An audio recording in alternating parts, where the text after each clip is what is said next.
Kode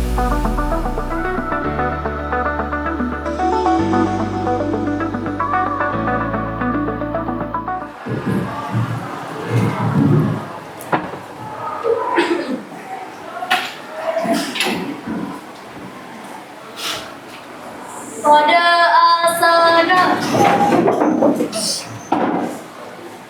Penganjali Om Swastiastu. Baik, selamat pagi anak-anak. Oke, sebelum kita mulai pembelajaran pada hari ini, Ibu minta ketua kelas untuk memimpin doa terlebih dahulu. Yang lainnya, silakan berdiri. Nah. Silakan dipimpin doanya terlebih dahulu. Teman-teman, sebelum kita memulai pembelajaran cooking, alangkah baiknya kita berdoa. Berdoa menurut agama dan kepercayaan masing-masing. Doa dipersilakan.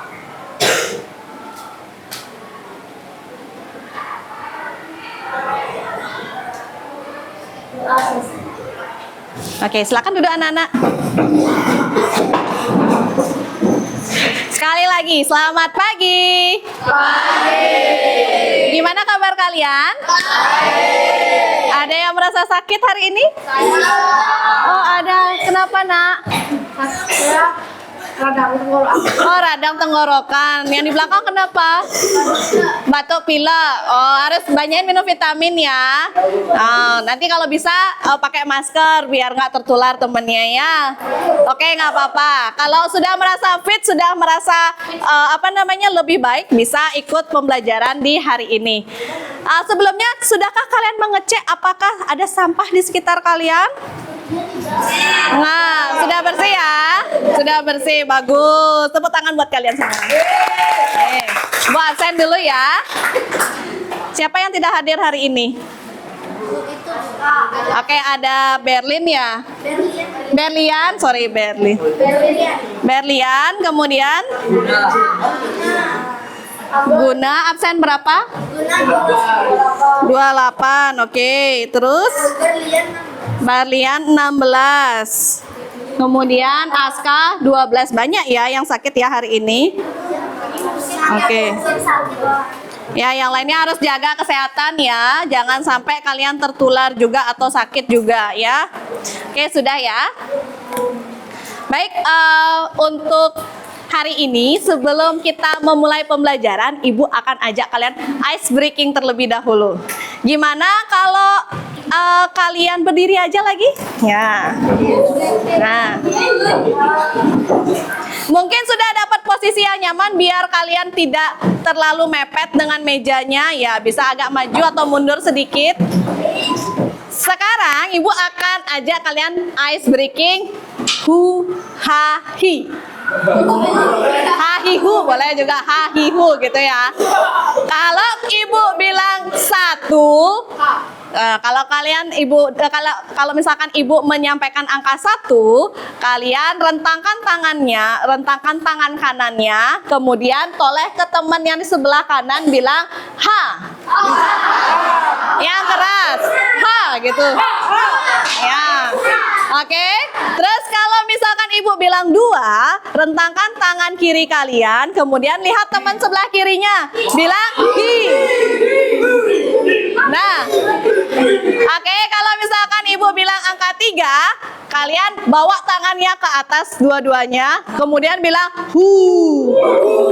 Ya, oke, bisa dipahami? Bisa. Oke, kita coba ya. 1, 1, 2, 2, 3, 3, 2, 3. Ada yang nggak fokus. Oke, kita coba lagi sekali. 3, 3, 2, 2, 2, 3. 1, 2, 3. 3, 3, 3. Oke.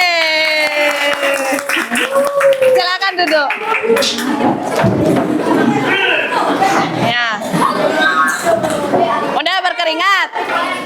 Udah capek? Belum ya? Nah, Oke, sebelum itu Ibu akan menyampaikan tujuan pembelajaran pada hari ini. Nah, karena hari ini kita belajar tentang coding dan kecerdasan artifisial, ada baiknya kita mengetahui dasar-dasarnya terlebih dahulu, yaitu tentang berpikir komputasional. Kalian kan sudah pernah dengar ya, berpikir komputasional itu seperti apa. Jadi, yang pertama ada tujuan pembelajarannya, yaitu menjelaskan konsep berpikir komputasional dan mengaplikasikannya dalam menyelesaikan masalah secara sistematis.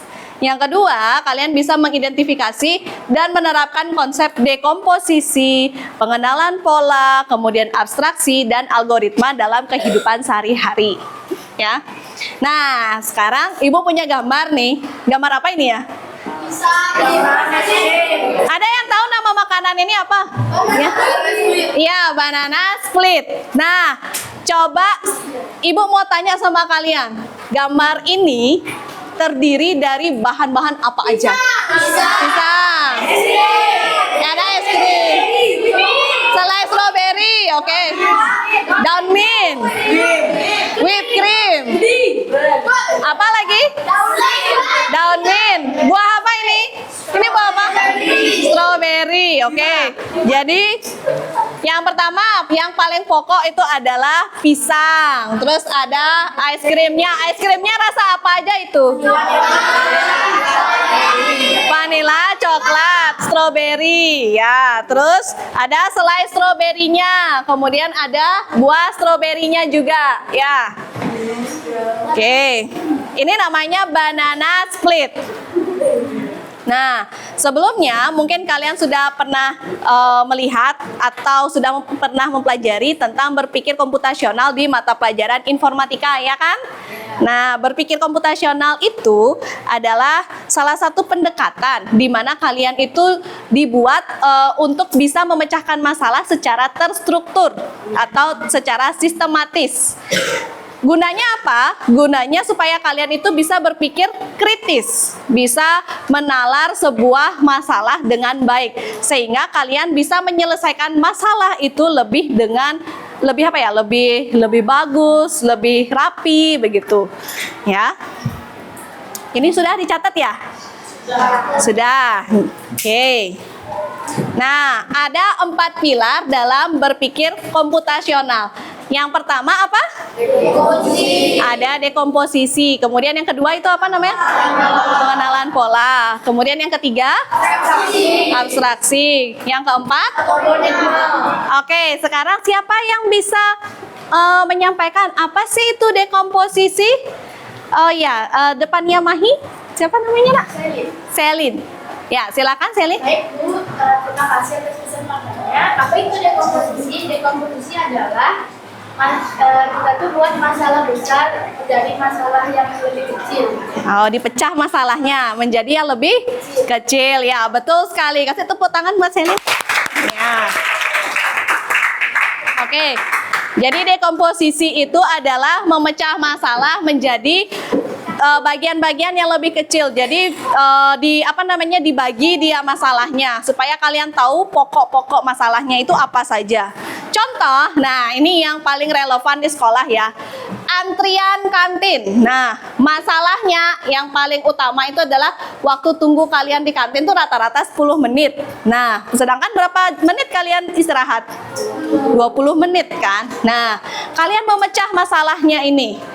Pertama, masalahnya dari proses pemesanan, kemudian dari proses pembayaran, kemudian ada proses penyajian makanannya, kemudian ada juga proses pencarian tempat duduk, kalau ada tempat duduknya ya. Biasanya kalian rebutan sih tempat duduk kan. Kemudian yang paling lama itu adalah pembayaran dan penyajian makanan, itu menyumbang 70% dari waktu antrenya kalian. Jadi dari 10 menit ini 70%-nya itu yang paling banyak yang menyita waktu kalian itu pada saat bayar sama menyajikan makanan. Ya nggak sih? Ya, terutama di kantin yang jual nasi sama mie goreng itu biasanya, atau jual siomay gitu kan. Sampai di sana bisa dipahami anak-anak? Bisa. Kemudian yang kedua ada pengenalan pola. Apa itu pengenalan pola? Siapa yang tahu? Atau pattern recognition. Ada yang bisa? Ada? Oke, kalau tidak ada tidak apa. Ya, jadi Ibu akan jelaskan.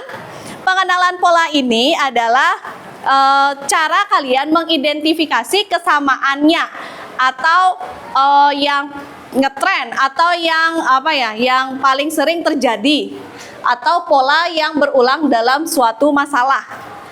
Pola ini bisa berupa waktu atau frekuensi atau juga karakteristik dari masalah tersebut. Nah, di sini kayak masalah kantin tadi, ya, pola waktu antrian yang banyak itu atau yang membludak itu kan terjadi pas jam istirahat, yaitu sekitar jam 9.30 sampai jam 9.45. Dari waktu tersebut kira-kira menyita waktu berapa menit? 9.30 sampai 9.45. Ya, Saka?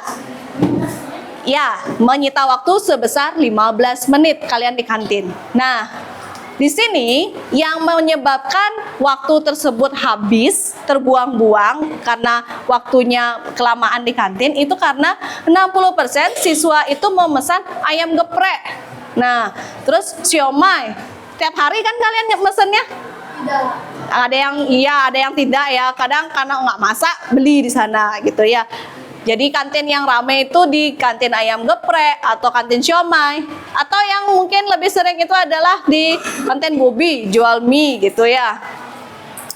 Nah, pola kesehariannya ini ya, jadi setiap hari Senin rata-rata kalian itu lebih banyak yang mengantre di kantin atau yang berbelanja di kantin. Jadi antriannya membludak 30% lebih panjang. Kenapa? Karena mungkin orang tua kalian di hari Senin tuh nggak sempat masak, nggak sempat prepare bekal mungkin gitu ya. Nah, apa yang terjadi selama antrian kantin itu, pola apa yang sering terulang? Jadi yang paling sering terulang itu adalah keluhan di antrian terjadi dari 4 dari 5 hari sekolah. Jadi 5 hari sekolah itu kan Senin sampai Jumat ya. Nah, yang paling sering terjadi itu adalah ketika di hari Senin sampai di hari Kamis. Yang paling sering terjadi ketika kalian mengantre di kantin. Kalau hari Jumat mungkin karena ada literasi, kemudian kalian ada kegiatan pramuka atau yang lainnya, jadi kalian lebih lengang di kantin gitu. Dan jam belajar kalian juga lebih pendek kan kalau hari Jumat. Pulangnya jam berapa? Ya, jam 12, jam 11.50 ya. Itu. Jadi itu yang disebut dengan pengenalan pola. Jadi pengenalan polanya ini kalian sudah tahu bahwa di hari-hari itu pasti bakal rame si kantinnya gitu. Nah, yang ketiga ada abstraksi. Nih, abstraksi ini adalah kalian mengabaikan apa yang seharusnya tidak ada di dalam masalah tersebut, atau yang seharusnya kalian bisa dibilang bahwa masalah itu tidak harus kalian fokuskan. Ada yang lebih besar lagi masalahnya, atau masalah yang lebih inti itu yang kalian lihat gitu ya. Jadi masih dengan antrian di kantin tadi. Esensi masalahnya itu kan adalah kurangnya kapasitas atau kecepatan layanan kantin. Ya nggak sih? Ya. Jadi di sini ada variabel kuncinya yang menjadi kunci dasar bahwa kantin itu bisa dibenahi. Yang pertama adalah jumlah kasirnya. Rata-rata setiap kantin hanya punya berapa kasir? 1.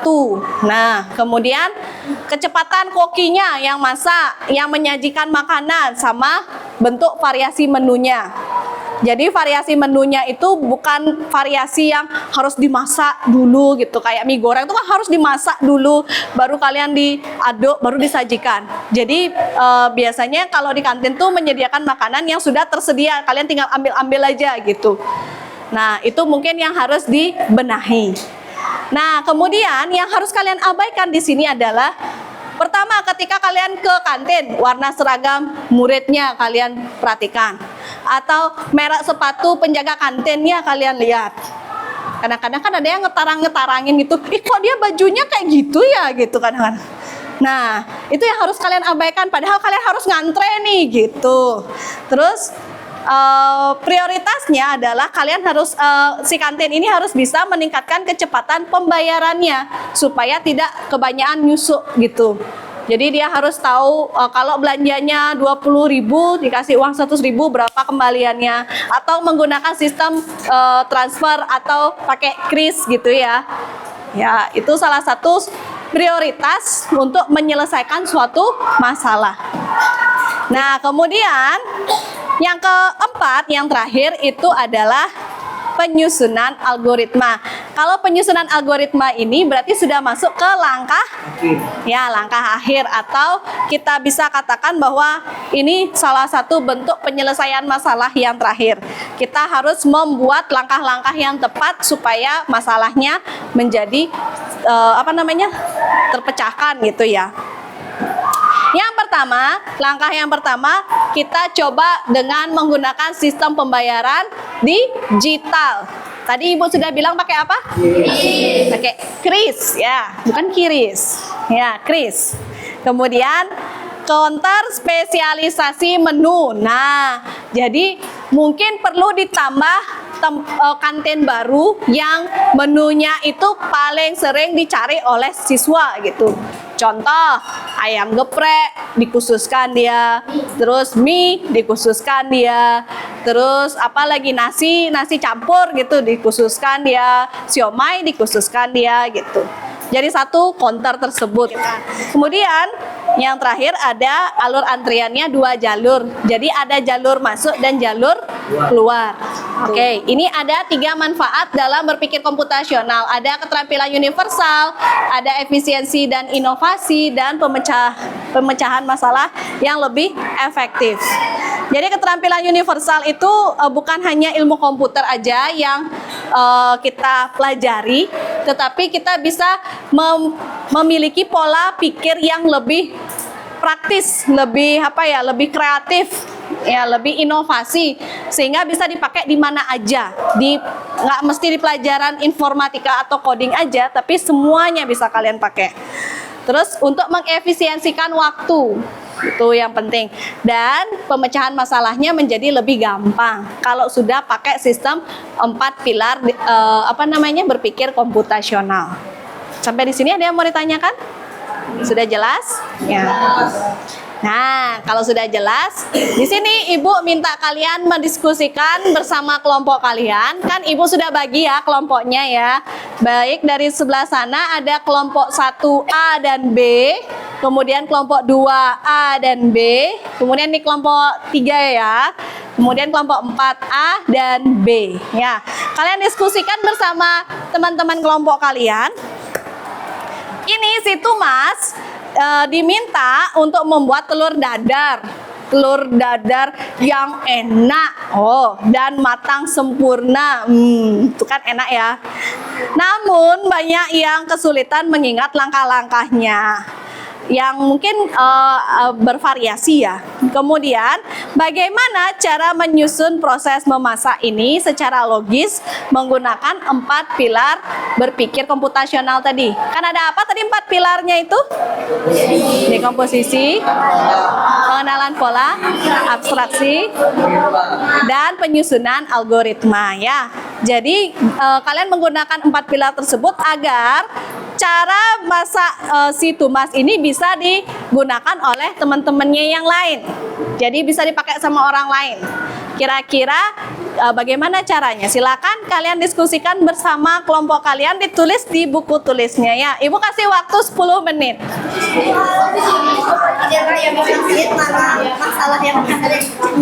Iya. Kalau ikutin yang tadi boleh Bu? Boleh? Boleh. Kalau mau divariasikan boleh.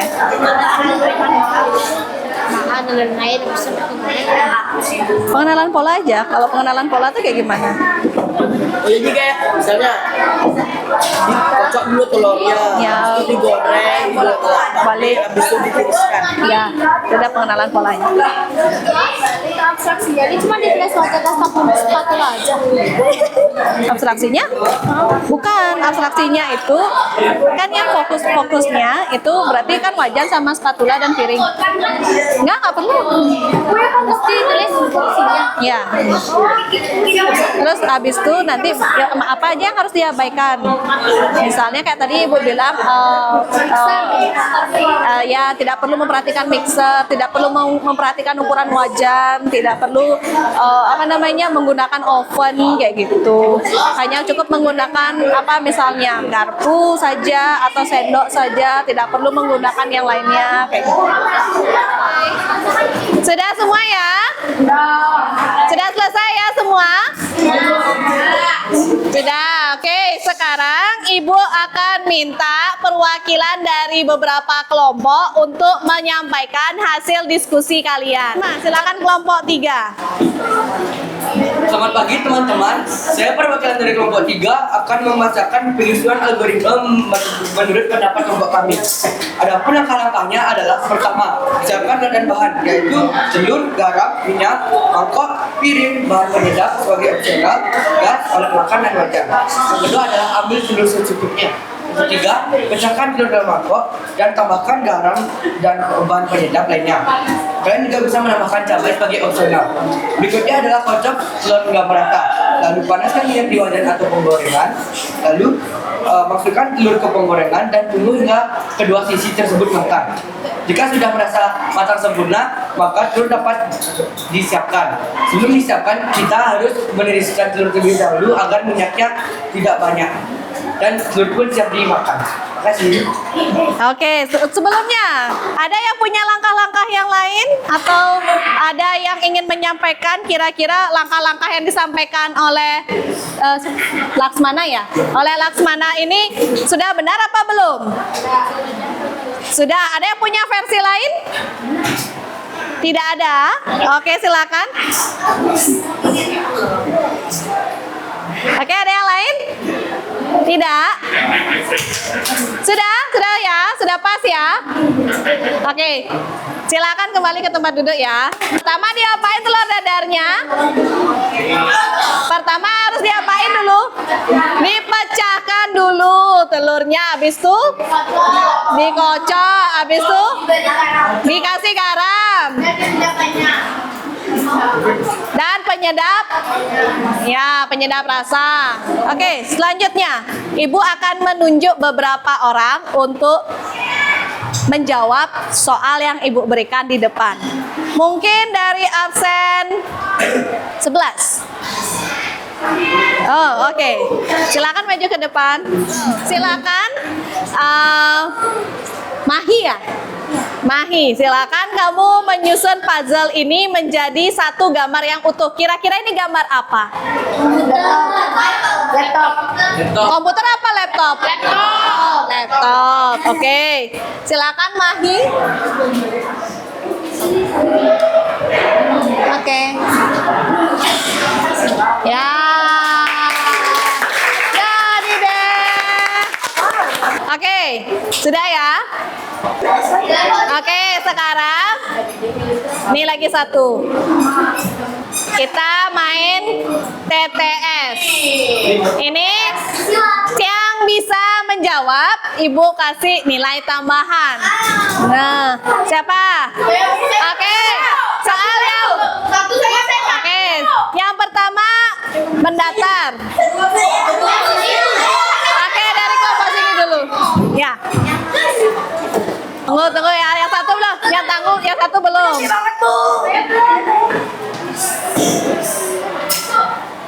Oke, silakan duduk. Oke, yang nomor 2 mendatar. Oke, Selin silakan. Silakan maju. Oke, ya. Kemudian nomor 2 menurun. Ketik S-nya dulu.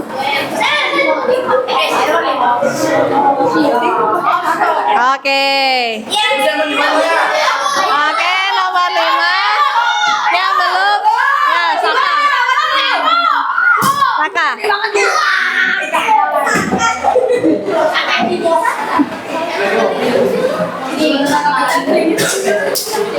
Apa mata pelajarannya sekarang? Kakak pakai K. Lau. Pakai K.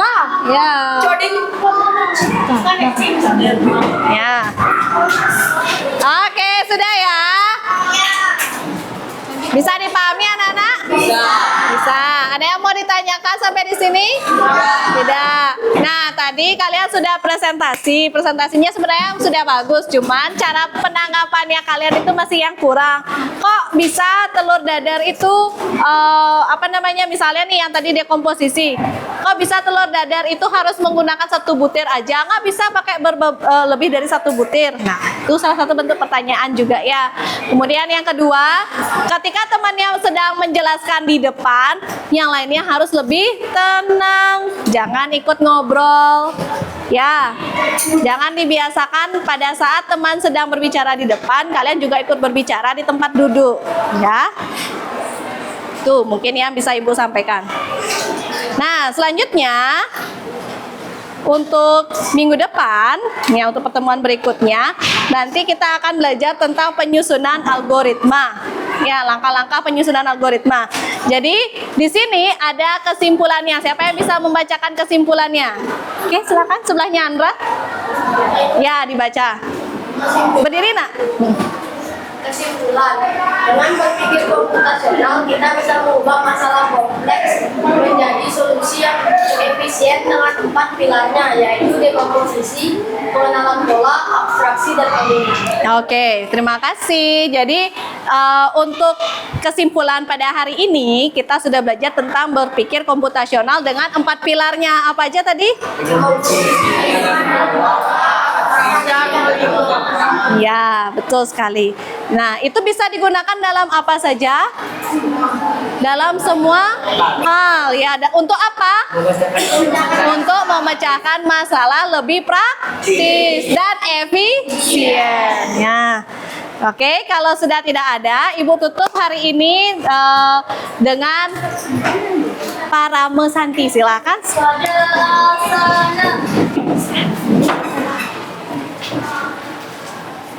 Parame Santi. Oh, Santi, Santi, Santi. Oh. Terima kasih anak-anak.